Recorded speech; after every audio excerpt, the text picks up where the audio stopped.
Donc, bonjour Benoît, bonjour Gary. Vous appartenez à la société CIRData. Benoît, tu en es même le fondateur. Je vous remercie beaucoup d'accepter de prendre du temps pour répondre à ces questions qui reviennent extrêmement souvent concernant la conformité du système en place pour mesurer la performance de son site web. J'ai eu le grand plaisir de travailler avec vous pour accompagner le Centre Pompidou qui devait répondre à deux obligations. La première, c'était conserver un système de mesure pérenne pour présenter des résultats d'une année sur l'autre. Et de l'autre, évidemment, répondre à ce devoir d'exemplarité, euh, puisque dès qu'on parle d'organismes nationaux ou semi-étatiques, effectivement, on est en première ligne hein, pour présenter quelque chose d'absolument irréprochable et exemplaire et se conformer aux exigences de la CNIL. Ok, alors une des questions que se posent très très souvent les personnes qui sont amenées à reconsidérer leur ensemble d'outils pour la mesure de la performance est la suivante. Donc en général, ce sont des gens qui ont pris le soin de s'informer auprès, alors soit du DPO de l'entreprise, Data Protection Officer, soit ou d'ailleurs d'un cabinet d'avocats spécialisé dans la protection des données. Et en général, ce qui ressort de ça, c'est attention, manier Google Analytics avec précision, enfin précaution en tout cas. Si vous le faites, on vous conseille de passer par une proxification et dans tous les cas, n'oubliez pas de mettre en place Google Mode. Ce qui peut provoquer certaines questions. Donc, en général, ces questions sont qu'est-ce qu'une proxification? En quoi est-ce que ça consiste? Est-ce que c'est obligatoire? Qu'est-ce que Google Consentement? En quoi ça consiste? Est-ce que c'est obligatoire? Est-ce qu'il faut faire les deux, l'un ou l'autre? Et quelle est la meilleure pratique? Comment est-ce qu'on peut mettre ça en place? Ok, vaste question. Alors, du coup, il y a deux sujets, en tout cas légaux, dans l'utilisation de Google Analytics. Le premier, c'est le transfert de données qui est opéré depuis Google Analytics vers les serveurs de Google qui se situent aux États-Unis. Donc, on parle du transfert de données depuis GA. Et le deuxième, c'est l'utilisation du cookie GA quand on utilise l'outil Google Analytics ou d'ailleurs un outil comme Google Ads. Pour ces deux questions, effectivement, il va falloir mettre un certain nombre d'actions en œuvre. Je précise qu'effectivement, pendant quelques mois, mais ce n'est plus le cas, le transfert de données depuis Google Analytics vers les États-Unis était considéré comme illégal. Pourquoi? Parce qu'on a une association qui s'appelle NOIBI, qui signifie None of Your Business. Donc, c'est des activistes hein, de la vie privée qui ont déposé des plaintes et qui ont réussi notamment à prouver que les services de renseignement américains, la CIA pour ne pas les citer, avaient accès aux informations, enfin à des informations en tout cas sur des serveurs de Google et faisaient notamment de la surveillance de masse au niveau de l'Europe et des demandes d'accès ciblées. Et du coup, une fois qu'ils ont déposé cette plainte, l'ensemble des autorités européennes, en commençant par l'Autriche, et ça a été très vite suivi, notamment par la CNIL en France, a effectivement pris une décision et a invalidé toute base légale de traitement pour ce transfert. C'est important la notion de base légale, pourquoi? Parce que, en gros, dans le RGPD, on parle que de ça, on parle des traitements de données. Et le RGPD nous ordonne, pour les traitements de données, de nous appuyer sur une base légale. Et ici, la base légale qui était utilisée pour transférer de la donnée aux États-Unis, c'était celle du consentement. Le fait que cette base légale ne pouvait plus être utilisée après ce dépôt de plainte par Noibi, du coup, ça rendait ce transfert de données vers les États-Unis illégal. Et malheureusement, sans transfert vers les États-Unis, on ne peut pas utiliser GA puisque c'est le transfert sur les serveurs de Google qui permet de produire les statistiques dans les consoles des clients qui utilisent GA. Donc, on était complètement dans une impasse. Et c'est pour ça que chez Sarlata, on a proposé à la CNIL, donc en se rendant hein, dans leurs locaux pour présenter à leur équipe de conseil, une solution qui s'appelle la proxification.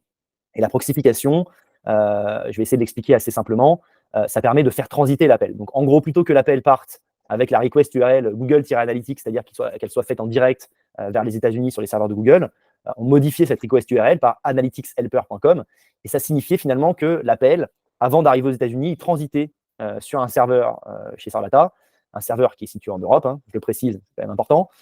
Mais le simple fait de transiter n'a pas une grande utilité. C'est surtout les traitements qui sont opérés au moment du transit et des traitements de sécurisation. Donc, en gros, à partir du moment où la donnée transite, on va par exemple tronquer l'adresse IP hein, de l'utilisateur. on va modifier ce qu'on appelle le client ID. Le client ID, c'est un numéro Google, c'est notre numéro client Google. Donc, par exemple, si, je ne sais pas moi, Diane, ton client ID, c'est 1, 2, 3, 4, Google te connaît sous cet identifiant, et quand tu navigues sur différents sites, c'est toujours le même identifiant. Bon, bah là, nous, on allait le modifier en 4, 5, 6, 7. Quand tu reviens sur le site, tu es toujours 4, 5, 6, 7 pour Sarvata, donc on arrive à savoir que tu es un visiteur unique et que c'est toi qui étais en train de visiter la page d'avant. Pour autant, Google ne peut plus t'identifier. Et si Google ne peut plus t'identifier, ça signifie que les services des renseignements, par conséquent, ne peuvent plus non plus. Et donc, c'était ça la promesse de valeur de la proxification. Et c'est ça qui permettait de remplacer cette base légale du consentement, puisqu'on allait justement sécuriser le traitement. Je parle au passé parce que la proxification existe toujours. Il y a beaucoup de sociétés qui continuent à le faire, mais c'est plus par souci éthique et pour des raisons un peu business, c'est-à-dire qu'il y a un accord qui a été signé, un accord transatlantique entre l'Europe et les États-Unis. Et pour ceux qui ont signé cet accord, ils peuvent à nouveau s'appuyer sur cet accord comme base légale de traitement pour ce transfert de données vers les États-Unis. Donc, à l'heure où on parle, il n'est plus illégal de transférer de la donnée en direct depuis Google Analytics vers les serveurs américains de Google. C'est juste qu'il faut s'appuyer sur cet accord. Pour autant, c'est le troisième accord transatlantique. Donc, les deux premiers ayant été rompus, et cet accord ayant déjà été attaqué par Noibi, l'association qui a été à l'origine de la plainte, et par plein d'autres associations, voilà, on marche un peu sur des fils. Et du coup, la probabilité est pratiquement à 100% que cet accord soit rompu un jour. La seule question qu'on ne sait pas, c'est quand. Ça peut être une question de jours, de mois, d'années. Personne ne peut le savoir. Et c'est pour ça que certains acteurs, par éthique pour sécuriser les transferts, mais aussi pour ne pas avoir à retravailler dans l'urgence le jour où cet accord tombe, maintiennent la proxification. Toujours sur la proxification, ce qu'on a fait sur la table, et j'y reviendrai peut-être un peu après, c'est qu'on a développé un nouveau procédé, une nouvelle offre, on va dire, qui s'appelle GTM Server-Side, et dans laquelle on a complètement intégré la proxification. Et maintenant, on l'a intégré sous la forme d'une case à cocher, ce qui est beaucoup plus simple, puisque ça permet, en gros, à nos clients de cocher une case quand ils veulent proxifier et de décocher une case quand ils veulent arrêter la proxification, car la proxification a tout de même des effets. Quand on dit qu'on casse le lien d'identification par Google, on casse aussi le lien entre, par exemple, Google Ads et Google Analytics. Donc, parfois, quand on peut s'en passer, c'est aussi intéressant de pouvoir la désactiver. Et c'est surtout très intéressant de pouvoir la réactiver sans passer par des réunions très longues avec beaucoup de personnes et impliquant à la fois du marketing, du légal, etc. Donc voilà, c'était ça l'idée. Mais pour revenir au sujet donc, de Google Analytics, il y a deux choses à prendre en considération. La première, c'est ce transfert-là. Donc, soit s'appuyer sur la base légale de l'accord, soit effectivement proxifier. Et la deuxième chose à prendre en compte, c'est le fait que Google Analytics repose sur l'usage de cookies. Les cookies sont des traceurs. Les traceurs sont soumis à ce qu'on appelle la directive e-privacy. Donc là, ce n'est pas une base légale de traitement qu'il faut, mais c'est un consentement, qui est aussi une base légale, mais c'est un consentement pour l'accès au terminal, donc pour le cookie. Donc il n'est pas possible aujourd'hui, et depuis d'ailleurs 2018, de déposer un cookie Google Analytics sans consentement. Et c'est pour ça que Google a créé un module qui s'appelle le Google Consent Mode. Et le Google Consent Mode, il va permettre deux choses. Il va permettre de automatiquement bloquer les cookies Google Analytics et Google Ads quand il n'y a pas de consentement. Donc la CMP, en fait, va encoder un signal supplémentaire qui s'appelle le GCS, Google Consent Signal. Et ce GCS va avoir une valeur qui peut être par exemple à G110 ou à G111. G110 indiquant qu'il n'y a pas de consentement pour la mesure, G111 indiquant qu'il y a un consentement pour la mesure. Et ça va permettre donc de bloquer automatiquement les cookies Google Analytics et Google Ads, puisque c'est la CMP qui va fournir le signal à Google et Google qui va s'adapter en conséquence. Donc c'est la première chose, c'est que le simple fait d'utiliser le consent mode, ça va permettre d'éviter les fuites de données et d'éviter de déposer des cookies GA et GAds sans consentement. Et deuxième chose, Google, dans le concept mode, a un module qui s'appelle le module avancé dans sa V2, que nous on pousse par défaut chez Sarvata, et il va rapporter en plus du blocage des cookies automatiques ce qu'on appelle la modélisation. Donc la modélisation, c'est Google qui va se servir de l'audience consentie pour modéliser l'audience non consentie. Dit comme ça, c'est un peu compliqué, mais en gros, ça signifie que si j'ai 100 visiteurs qui arrivent sur mon site, si 70% d'entre eux ont répondu « j'accepte » dans la CMP, dans le bandeau cookie, on va pouvoir utiliser des cookies dans 70% des cas et mesurer l'audience de manière avérée. Et dans les 30% des cas restants, quand il n'y aura pas de consentement, on va, au lieu de rien fournir comme signal à Google, on va quand même fournir le fameux G100, qui signifie qu'il y a eu une tentative de connexion, mais qu'il n'y a pas de consentement. Et au bout de 2 semaines, 3 semaines, 1 mois, ça dépend des clients et de leur audience, la modélisation va se lancer et Google va pouvoir extrapoler, va faire ce qu'on appelle du machine learning, ou même un produit en croix, si vous préférez, et il va pouvoir dire, si j'ai eu 30 fois un signal de non-consentement, potentiellement, il y a eu 30 visites de plus, et il va vous les envoyer dans la console Google Analytics, ce qui va permettre de moins voir la perte de statistiques liée à l'absence de consentement. Donc effectivement, pour synthétiser, l'utilisation de GA repose sur les deux, donc la gestion des transferts, soit via l'accord transatlantique, soit via de la proxification, et la gestion du consentement via le consent mode. Et là, c'est plus une recommandation, c'est une obligation puisque le consent mode est obligatoire depuis mars 2024. Très bien. Et si on doit rappeler une date sur cette histoire de, on va dire, souplesse accordée par rapport au transfert aux États-Unis des données, on parle ici du 10 juillet 2023. Tout à fait. Voilà, Tout à fait. très bien. Et on peut dire que donc cette proxification, pour faire court, s'appuie sur le fait que les données collectées sont stockées préalablement sur un serveur. Et à partir de là, on expurge tout ce qui peut être à caractère qui peut permettre à Google d'identifier précisément quelqu'un, ce qui fait qu'on envoie des données qui sont beaucoup plus neutres. Qui sont pseudonymisées, tout à fait. Il y a toujours la possibilité d'identifier, parce que par exemple, nous, chez Sarlata, on peut identifier l'utilisateur, et fort heureusement, auquel cas on ne pourrait pas savoir que d'une page à l'autre, c'est le même visiteur unique. Mais ce qui est intéressant, c'est de prouver que Google ne peut plus identifier. Puisque c'était ça, le nerf de la guerre de la proxification, c'était de cette promesse de valeur-là, puisque si Google ne peut pas identifier, alors les services de renseignement non plus.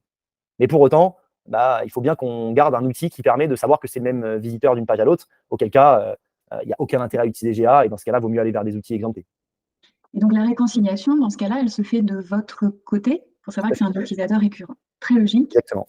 Et alors le corollaire de tout ça, c'est que la force de frappe de Google, c'est évidemment la gratuité de Google Analytics et la porosité avec sa régie.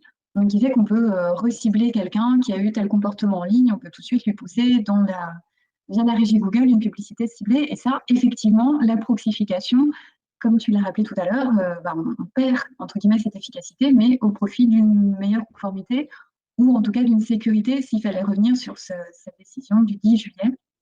Alors, on perd pas tout, hein. Il y a juste le lien entre Google Analytics et Google Ads qui est rompu. Mais bon, il n'y a pas beaucoup de gens qui finalement font ce lien réellement. Mais effectivement, nous, ce qu'on constate en tout cas, c'est que on est donc CMP provider chez Sarlata, donc on fournit des modules pour collecter le consentement. On équipe un peu plus de 20 000 sites en Europe. Et ce qu'on a constaté, c'est que 9 éditeurs sur 10 utilisent IA. Donc effectivement, c'est massif pour les raisons que tu as évoquées, parce que c'est gratuit et parce que il n'y a que sur Google Analytics qu'on peut avoir certaines informations, les UTM, les référeurs. Le fait que ça soit utilisé de manière universelle, forcément, les informations qui y transitent ont beaucoup plus de valeur. Et donc, nous, chez Sarlata, on n'a pas vocation à pousser nos clients à utiliser plutôt Google qu'un autre outil. On est complètement agnostique là-dessus. Par contre, étant une boîte permettant la mise en conformité, effectivement, quand il y a eu cette rupture et le fait qu'on ne pouvait plus transférer de la donnée vers les États-Unis, donc indirectement, on ne pouvait plus utiliser GA, on a forcément été soumettre une solution pour aider nos clients à maintenir GA, et c'est ce qu'ils voulaient, et c'est pour ça qu'on l'a fait. Ça aurait été une autre solution, on aurait proposé autre chose, hein. Voilà. Mais effectivement, tu as raison, beaucoup d'éditeurs utilisent GA. Aujourd'hui, c'est des informations qui sont très poussées, qui vont très loin. C'est, je pense, le meilleur outil de mesure objectivement. Mais voilà, il ne faut pas oublier qu'il y a cette question des transferts, qui pour l'instant est réglée, mais potentiellement cet accord ne va pas durer. Et la question du cookie, qui pour le coup, il y a une petite différence, c'est que quand vous transférez de la donnée, et même à l'époque où c'était illégal, vers les États-Unis, seul l'éditeur était responsable du transfert. Google la recevait, la traitait, elle n'était absolument pas dans l'illégalité. Par contre, pour le cookie, un éditeur qui dépose un cookie GA sans consentement est dans l'illégalité. Bon, ça, on le sait depuis 2018, hein, mais il est responsable de cette fuite de données, c'est comme ça que ça s'appelle, hein, c'est une fuite de données dans le cadre de la directive privacy, mais Google est co-responsable aussi. Et c'est pour ça que Google a créé le consent mode. Il ne faut pas se leurrer, c'est d'abord pour se couvrir eux-mêmes, pour faire une espèce de chasse aux sorcières, si je puis dire, et de ne plus en fait avoir d'éditeurs qui utilisent des cookies Google Analytics et Google Ads sans consentement. Donc ils ont fait vraiment un vrai programme en certifiant les CMP, en auditant les CMP, et c'est pour ça que nous, chez Sarlata, on a vraiment créé un module à part dans notre CMP, et pour activer le Google Consent Mode aujourd'hui, soit la CMP charge en dur et vous cochez une case et c'est fait automatiquement, et la case est pré-cochée par défaut d'ailleurs à la création de la configuration CMP, soit vous intégrez la CMP dans GTM, c'est plutôt conseillé pour des questions de rapidité du script, et dans ce cas-là, au même moment qu'on intègre la CMP, on fournit un module pour activer le Google Consent Mode, mais encore une fois de manière native. C'est vraiment, quand on installe une CMP aujourd'hui, il faut installer le Consent Mode en même temps. C'est vraiment important, puisque c'est obligatoire. J'enfonce un petit peu une porte ouverte, mais ce Google Consent Mode ne s'applique qu'aux produits Google, en fait. Ça n'a d'intérêt que si on utilise Google Analytics ou qu'on utilise la régie Google. Tout à fait. Alors, effectivement, il est lié à Google Analytics et Google Ads, c'est tout. Par exemple, pour AdSense, il n'y a pas besoin du Consent Mode. Et pour AdSense, Google maintenant oblige les éditeurs à utiliser le TCF. On y reviendra peut-être, mais c'est un standard technique européen. Mais effectivement, donc on parle bien de Google Analytics et Google Ads, et on parle bien des cookies. C'est important en fait ta question finalement parce que il faut comprendre que le Google Consent Mode n'agit en aucun cas, à 0%, sur la question des transferts. C'est vraiment deux choses différentes. Le Consent Mode, il se limite à deux actions: bloquer les cookies tant qu'il n'y a pas de consentement, pour respecter la loi, la directive e-privacy, issue de la loi informatique et liberté, l'article 82, c'est tout. Et il permet de la modélisation pour que les éditeurs puissent, en gros, d'un point de vue un peu marketing, business, puissent continuer à utiliser GA sans avoir une trop grosse perte de statistiques. Très bien. Donc, au niveau de la mise en place du Google Consent Mode, si j'ai bien compris ce que tu me dis, c'est quelque chose qui s'intègre, enfin qui normalement, Google a fait, donc tu me disais tout à l'heure, un gros travail avec les principales CMP du marché pour que l'intégration de Google Consent Mode se fasse de la façon la plus simple possible. Donc finalement, je retiens qu'à partir du moment où on utilise une CMP, on va dire, conforme et partenaire de Google, on parle d'un bouton à cocher là, en termes d'implémentation. Tout à fait. Donc chaque CMP va avoir une intégration un peu différente. Nous, chez Sardata, si tu veux, je peux te partager mon écran hyper rapidement. Mais effectivement, ça prend cette forme-là. Donc là, on est dans le portail de la CMP de Sardata. On va pouvoir y paramétrer toute la configuration de la CMP. Donc notamment, charger ton logo, tes couleurs, renseigner qui sont tes partenaires, etc. Mais ici, tu as juste une case. Elle est cochée par défaut et c'est ça qui va te permettre d'activer le Consent Mode. C'est tout. Très bien. Mais c'est effectivement la CMP qui va fournir ce signal. Ce n'est pas à l'éditeur de fournir quoi que ce soit. C'est juste une activation d'un module complémentaire dans la CMP. Très bien. Alors, une autre question qu'on entend aussi très souvent quand on parle de conformité, c'est cette histoire d'exemption. Donc, il y a certains outils qui bénéficient d'une exemption. En tout cas, c'est ce qu'on peut lire là, typiquement sur le site de la CNIL. Alors, est-ce qu'il y a une subtilité? Est-ce qu'il y a quelque chose à prendre en compte? Là, par exemple, je suis sur la page dédiée de la CNIL qui me dit la solution analytique suite Delta de AT Internet. Est-ce que je peux l'utiliser tout de suite sans faire quoi que ce soit, ou s'il y a quand même des petites choses à mettre en œuvre? Alors, c'est une bonne question. La CNIL, effectivement, référence des outils dans lesquels les exemptions existent. Je formule cette phrase comme ça parce qu'il n'existe pas d'outils à proprement exempter. Ça n'existe pas. Par contre, il existe des outils dans lesquels certains cookies sont exemptés. Et effectivement, ils sont tous cités sur le site de la CNIL. Matomo, AT Internet, Eulerian, Istat, il y en a plein. Et effectivement, dans certains cas de figure, par exemple, hors tracking e-commerce, quand tout est anonymisé, quand on ne peut pas rapprocher un identifiant avec derrière pour faire de la publicité. Il y a plein de choses où ces sociétés-là ont montré patte blanche. Donc, ils ont déposé des dossiers auprès des autorités. Donc, en l'occurrence, là, on parle du site de la CNIL. Donc, ils ont déposé des dossiers auprès de la CNIL en France. La CNIL a étudié les dossiers et, dans certains cas, a effectivement autorisé des exemptions pour les cookies. Mais encore une fois, attention, dans certains cas. Donc, tous les cookies Matomo, par exemple, ne sont pas exemptés.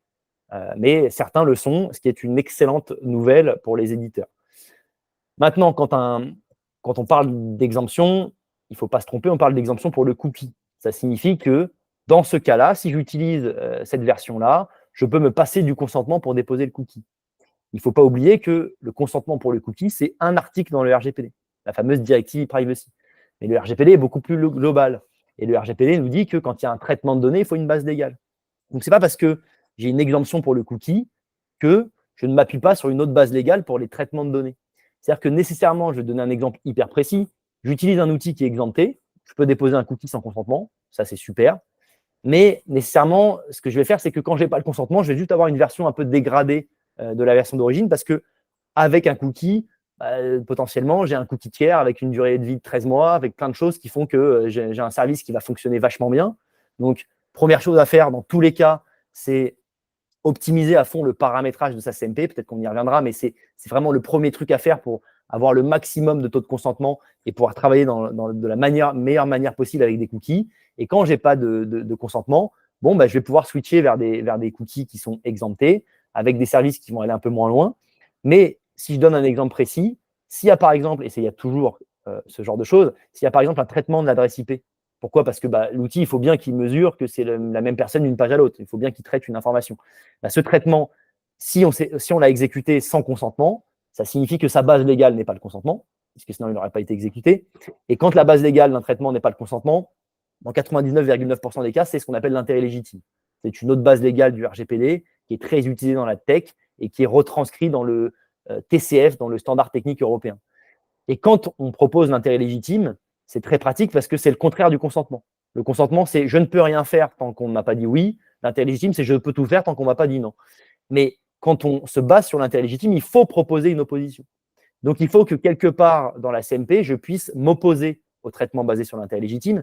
Et il faut que dans le texte de la CMP, il y ait dès le premier écran une mention qui dit certaines activités sont basées sur l'intérêt légitime. Vous pouvez vous y opposer en vous faisant ci, ça. Mais il faut proposer une opposition. Donc, ça n'existe pas un monde où, quoi qu'il arrive, je peux traquer l'utilisateur, y compris s'il s'oppose. Ça n'existe pas.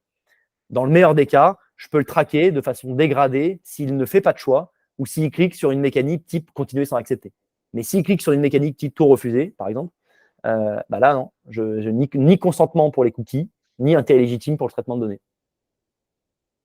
Parfait, merci beaucoup. Alors, je me permets juste de partager pour appuyer ce que tu viens de dire. Donc, voilà la page de la CNIL qui présente les solutions et on peut voir que chacune d'entre elles est assortie d'un guide de configuration. Donc, c'est effectivement, c'est pas du plug and play, on va dire. Si on veut vraiment être conforme, il va falloir, là, par exemple, désactiver tout traitement de données pour notre nom, désactiver la création de cohortes d'utilisateurs, donc ce qui est évidemment la base de ce qu'on veut faire, par exemple en publicité, créer une cohorte d'utilisateurs de personnes qui ont mis dans un panier et pas procédé à l'achat, par exemple.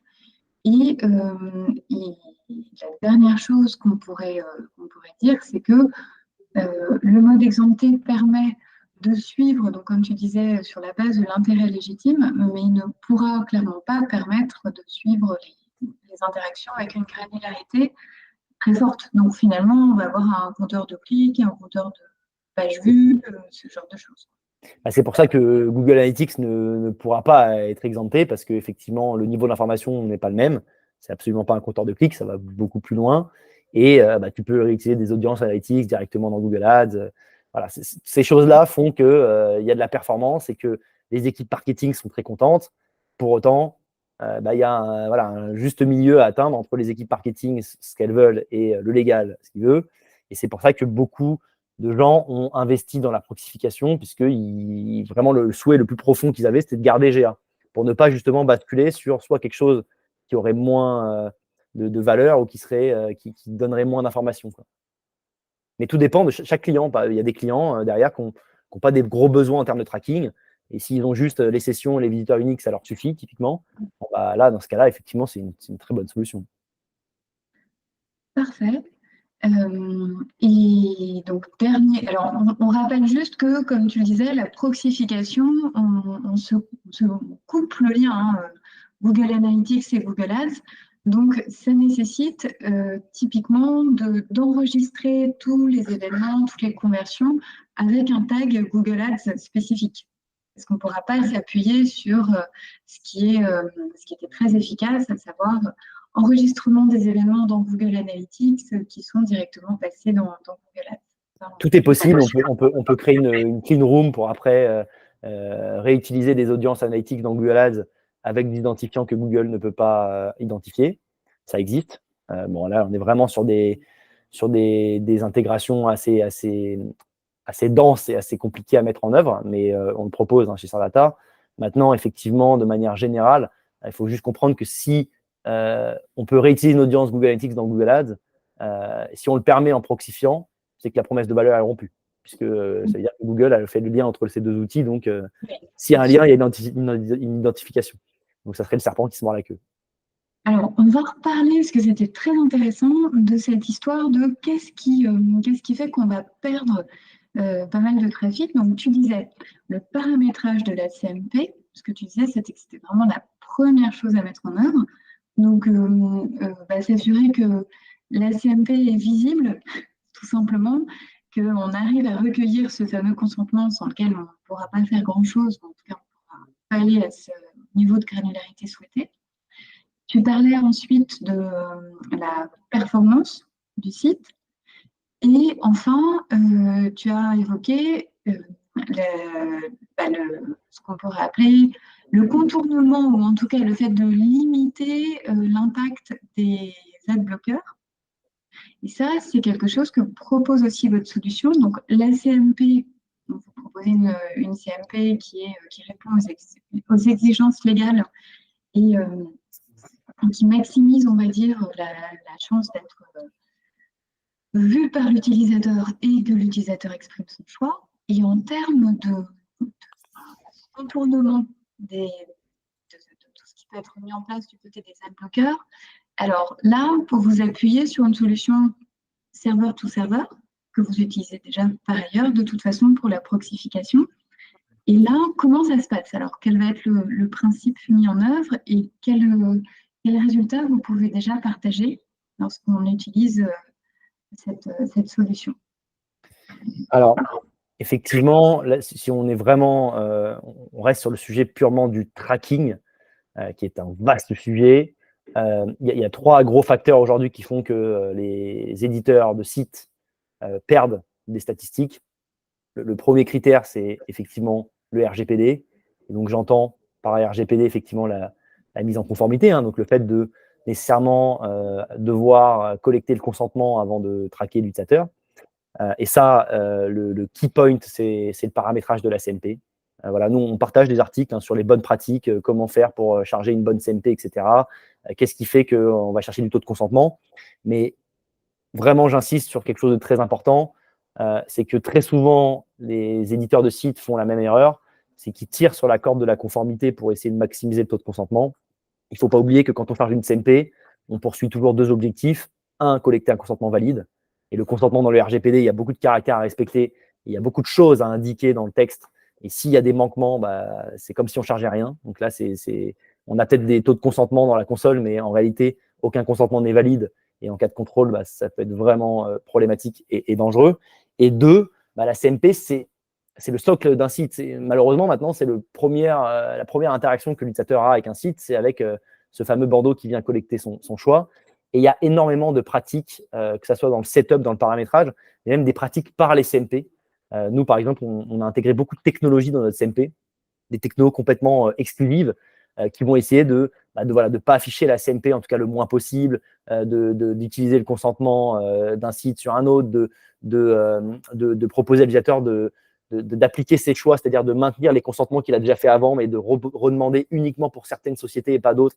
Enfin, vraiment, il y a beaucoup de choses, ça pourrait prendre des heures à expliquer, mais qui sont des bonnes pratiques et sans tirer sur la corde de la conformité, qui vont permettre d'aller chercher 75-80% de taux de consentement, là où la moyenne nationale, elle est autour de 55, quoi.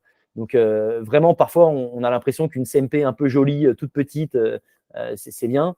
Non, c'est vraiment se tirer une balle dans le pied. Il ne faut surtout pas faire ça, puisque derrière, ça peut être joli en termes de marketing et d'UI, mais s'il n'y a pas de moteur dans la technologie, bon, voilà, c'est comme si on comparait un vélo et une voiture. Donc, c'est effectivement le premier critère, c'est ça, c'est l'absence de consentement qui va générer de la perte de stats. Pour ça, il faut effectivement avoir une CMP bien paramétrée, avec des gens qui savent comment aller chercher du taux de consentement sans tirer sur la corde de la conformité, et activer le fameux Google Consent Mode dont on a parlé, puisqu'il va permettre la modélisation. Donc, je le rappelle, la modélisation, c'est le fait de pouvoir remonter des statistiques effectivement non avérées, mais sans consentement. Ça, c'est le premier point. La deuxième perte dans les statistiques, elle vient des adblockers. On estime à entre 15 et 20%. Alors, c'est un peu une grosse fourchette, un râteau, mais c'est difficile à estimer parce que ça dépend des sites et surtout parce que parfois, c'est les mêmes personnes qui n'acceptent pas qui aussi utilisent un adblocker. Donc, l'un dans l'autre, ce n'est pas évident, on ne peut pas faire des chiffres précis là-dessus, mais il y a une grosse partie aujourd'hui de votre trafic qui utilise des adblockers et avec ou sans consentement, on ne les remonte pas. Et ça fait très longtemps qu'on ne les remonte pas. Et la dernière raison de la perte de statistiques, c'est toutes les évolutions autour des navigateurs et des cookies. Aujourd'hui, Chrome est le seul navigateur sur lequel il y a encore des cookies tiers, pour l'instant. Ils devaient les supprimer là. Hein. Ça a été repoussé, et tant mieux, parce que je pense qu'il y a beaucoup de boîtes qui seraient mortes parce qu'elles n'étaient pas prêtes. Vraiment, ça aurait été une catastrophe. Mais en tout cas, les autres navigateurs comme Safari, Firefox, Mozilla les ont déjà supprimés, hein, les cookies tiers. Et même, il y a des navigateurs qui mettent en place des nouvelles règles. Par exemple, vous pouvez tester Safari en navigation privée, bloc GTM. Voilà. Si vous chargez une CMP dans GTM et que vous ouvrez Safari en navigation privée, la CMP ne chargera pas. Et tout ce qui est dans GTM ne chargera pas, y compris GA. Donc voilà, si demain ils le font en navigation normale, ça va poser des énormes pertes aussi de stats. Mais tout ça, toutes ces évolutions font effectivement qu'il y a de la perte de stats. Et ce qui est important de comprendre, c'est qu'il n'y a pas de différence juridique entre un cookie tiers et un cookie first. C'est la même chose. Dans les deux cas, c'est un accès au terminal soumis à un consentement. Par contre, il y a des différences en termes de fonctionnement. C'est que le cookie tiers, il est cross-site, cross-domaine, etc. Et il a une durée de vie qui peut aller jusqu'à 13 mois légalement, ce qui est énorme. Le cookie first, en général, si on prend celui de Safari, c'est 24 heures. Donc, un cookie first de 24 heures, pour traquer une campagne, c'est très problématique. Et donc, du coup, chez Sarlata, on apporte deux solutions. La première, c'est une CMP, et on fait tout pour que le paramétrage soit le plus optimisé possible pour le taux de consentement et que le texte s'affiche de manière standardisée dans la langue du navigateur en fonction de la législation du pays. Enfin, c'est nous qui gérons vraiment tout l'aspect validité du consentement. Et derrière, pour le contournement des adblockers et pour augmenter la durée de vie des cookies first, les passer de 24 heures à 7 jours, on propose une autre offre qui s'appelle GTM Server-Side, qui maintenant est un peu dans toutes les bouches. C'est la nouvelle ère du digital. Et effectivement, ça va permettre, notamment, comme tu en parlais, Diane, pour les adblockers, ça va permettre de réécrire les scripts. Donc, de ne plus appeler du tracking, tagging, Google Tag Manager, etc. Mais on va faire créer au client un sous-domaine. On va lui demander de créer 6 caractères qui ne se suivent pas. Par exemple, AZBNF, le nom du site.com. Et tous les appels vont passer par ce domaine. Et ce domaine ne sera pas bloqué par les adblockers. Donc, si on essaie de résumer, on va remplacer dans l'URL de requête une chaîne de caractères facilement détectable comme étant assimilée à j'envoie quelque chose dans une régie publicitaire. On va un peu le déguiser pour faire disparaître du Google Ads, Criteo, enfin tout ce qui pourrait. Très bien.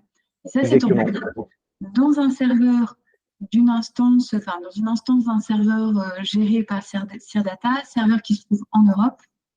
Serveur qui se trouve en Europe, donc on ne touche pas au GTM client-side, ça reste le même. On va créer juste un miroir, une instance server-side du GTM. On va répliquer les mêmes balises. Hein. Donc, si c'est du Matomo, on va mettre du Matomo. Si c'est du Google Analytics, on va mettre du Google Analytics. Et effectivement, ce GTM-là, on va l'héberger. Il y a un certain nombre de sociétés qui proposent de l'hébergement GTM Server. Comme je l'ai dit, c'est la nouvelle ère du digital. Donc, forcément, il y a beaucoup de sociétés qui se positionnent dessus. Et c'est normal. Et c'est une bonne pratique. Maintenant, aujourd'hui, les boîtes qui le proposent, il y a Google, par exemple, ou des revendeurs Google, mais ils vont proposer d'héberger GTM sur Google Cloud. Donc, on va se retrouver dans la même situation que celle de GA avec la proxification, à savoir que si l'accord tombe et que Google Tag Manager est hébergé aux États-Unis, il va falloir tout refaire. Donc, nous, chez Sarlata, forcément, on est ce qu'on appelle privacy by design, c'est-à-dire qu'on intègre le design dans la conception de nos produits.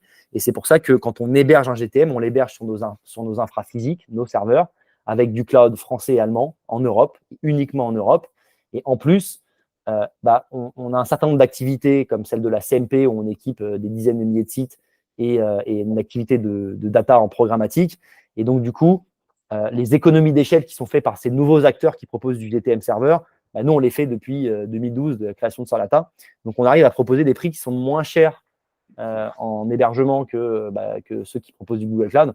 Et donc, c'est cool parce que les deux critères, en vrai, qu'on va regarder dans un hébergement, c'est le prix et où est hébergé, où sont les serveurs. Et donc là, c'est en Europe et c'est un peu moins cher. Après, tout est relatif. Hein. Au moment où on se parle, peut-être qu'il y a d'autres boîtes qui vont se créer et qui vont être encore moins chères avec des serveurs ailleurs. Mais voilà. Effectivement. Et alors, pardon. Non, je t'en prie. Si on devait mesurer ça en données chiffrées, là, on peut consulter là, sur votre site un cas d'école qui vient d'être partagé, un cas d'usage, pardon. Et ce qu'on voit, c'est donc il y a une société qui s'appelle Manufacture Castex qui a utilisé donc ce qu'on appelle GTM classique. Là, on parle de GTM web, je pense, celui qui s'appuie. Ouais, c'est le GTM client side. Ouais. Et ensuite, on a 6 étapes pour GTM server, je pense. Et là, on a ce qui remonte donc, de l'outil. Là, c'était GL4. C'est ce qu'on s'est dit tout à l'heure, GL4. Ouais, effectivement, c'est le marchand Quet Castex qui utilise Google Analytics 4. Et du coup, on a fait tourner 3 GTM, le GTM classique, donc celui que ils ont toujours eu, quoi. L'instance GTM Server d'une société concurrente à Sordata et l'instance GTM Server de Sordata.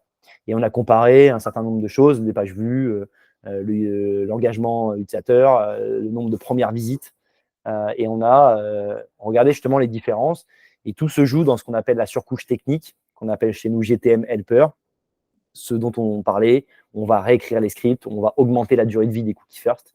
Et c'est comme ça qu'on arrive à avoir des différences de parfois 10 points, c'est assez gros en tracking. C'est justement ce contournement d'adblocker ou ce tracking un peu plus optimisé, quoi. Donc, rappelons quand même, juste à toute fin utile, que là, comme la source était Google Analytics nécessite du consentement. Donc, finalement, vous avez agi énormément là sur la partie ad server, sur la partie, pardon, ad blocker. Et donc, c'est la réécriture de ces scripts, puisque là, l'utilisateur avait donné son consentement, mais pour autant, si par ailleurs il a installé un ad blocker, l'information n'est pas passée. Tout à fait, c'est exactement ça. En fait, quand tu héberges ton GTM sur un serveur, que ça soit Google Cloud ou le serveur de Sordata en Europe, les conséquences sont les mêmes. Il n'y a pas de différence. C'est pour ça que je disais que les critères, c'est plutôt le prix et la privacy, quoi, où est le serveur. Mais en termes de perf, c'est la même chose.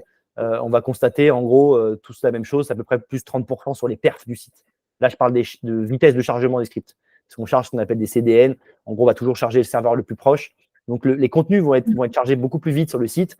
Donc, c'est très bien pour le référencement. Il y a plein de choses qui rentrent en compte dans l'analyse qu'on n'a pas pris en compte là dans le use case, mais il y a plein de choses qui rentrent en compte. Là, on a pris vraiment le tracking pour avoir des chiffres. Et effectivement, le simple fait d'héberger GTM sur un serveur, bon, tu vas augmenter de 30% les performances, comme je l'ai dit, et tu vas un tout petit peu désad-bloquer. Mais franchement, c'est à peine, parce que la plupart des adblockers très très sérieux, ils vont quand même réussir à te bloquer, quoi. Et c'est pour ça que la surcouche GTM Helper, là, on va beaucoup plus loin. Et c'est ça, en fait, la différence qu'on a voulu ici démontrer avec des chiffres. C'est OK, c'est bien l'hébergement, mais si on va plus loin que l'hébergement, on peut vraiment optimiser à fond le tracking. Et derrière, on a les mêmes chiffres avec du Facebook API, avec du Google Ads. Là, on a juste pris GA4 parce que c'est le truc le plus facile à analyser. Très bien. Donc, réécrire des scripts pour passer sous les fourches codines, on va dire, des adblockers et faire passer un critéo sous 1, 2, 3, 4, 5 point nom de domaine du client. Et juste, je précise parce que c'est aussi important, tout n'est pas magique. Ça demande toujours d'être méticuleux et il ne faut pas se tromper de combat. Ça veut dire que nous, parfois, on a des prospects ou des clients qui nous demandent de faire des miracles alors qu'au début, le premier outil qu'ils ont mis, ils pêchaient. Voilà. Le socle du site, je l'ai dit, c'est la CMP. C'est le plus important.